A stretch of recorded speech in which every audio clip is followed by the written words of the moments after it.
இன்றைக்கி நம்ம என்ன வீடியோ பார்க்க போகிறோம்னு பார்த்தீங்கன்னா பஞ்சாமிர்தம் பணியாரம் செய்ய போகிறோம். வாங்க வீடியோக்குள்ளே போகலாம். எப்படி செய்கிறதுன்னு பார்க்கலாம். தேவையான பொருட்கள்: கோதுமை மாவு 1 கப்பு, பச்சரிசி மாவு 1 கப்பு போட்டுக்கோங்க.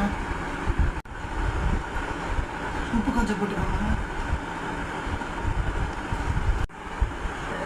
பஞ்சாமிர்தம் போட்டுக்கோங்க.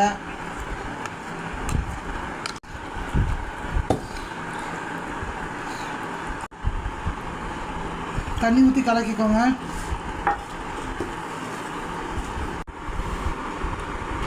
எல்லாம் போட்டு கரைச்ச மாவு பாருங்கள்.